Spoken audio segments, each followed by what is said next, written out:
Scott, Lisa, the city of York implemented this group violence initiative about 8 years ago. It gets several agencies across the city working together, hitting the streets to combat this issue. York City officials say it works, cutting shootings in half and reducing homicides by more than 75%.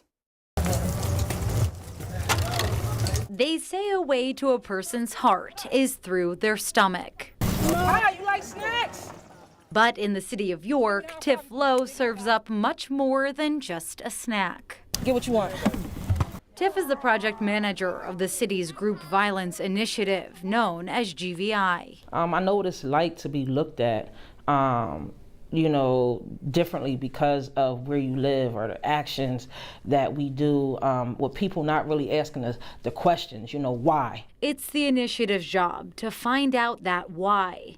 GVI brings together law enforcement, social services, and the community to combat gang violence.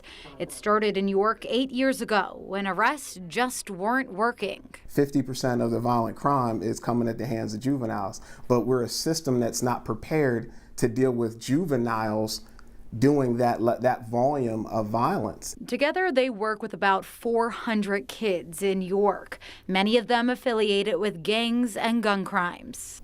It's not as complex as what it sounds like going out and talking to different gangs. I mean, we'll go out and talk to different people from different sides of town in one day, and it's nothing. It's just when we're just talking to people with just different problems. As the city of Scranton works to find out its why behind the recent string of juvenile and gang violence, a problem thrust into the spotlight after Scranton Police Detective Kyle Gilmartin was shot back in January. We'll arrest the bad guys all the time.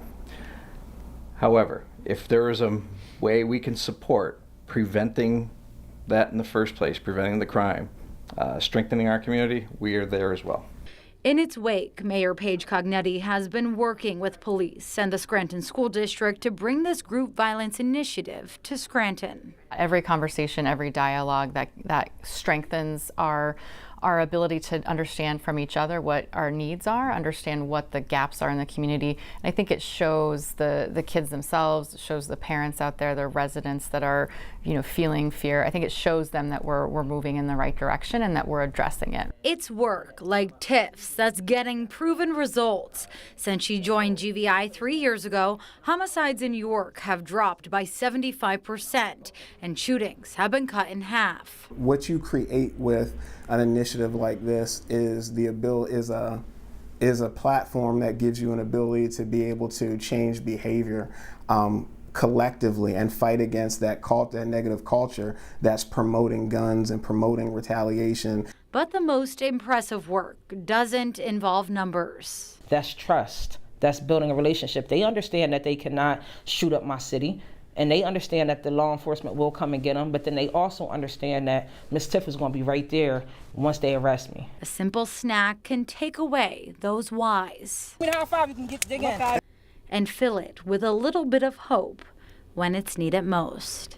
Yeah, you can get some of this love too. What else? There's so much hope in Scranton. There's so much hope in Harrisburg, Reading, wherever it's at. It's hope there. It's just you have the right people that's willing to chase it and pull it out.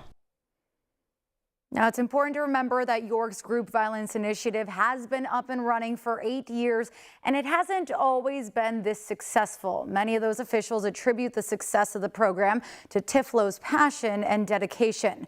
Scranton says it hopes to have its own initiative and the right people in place sometime within the next 2 years. Scott, Lisa?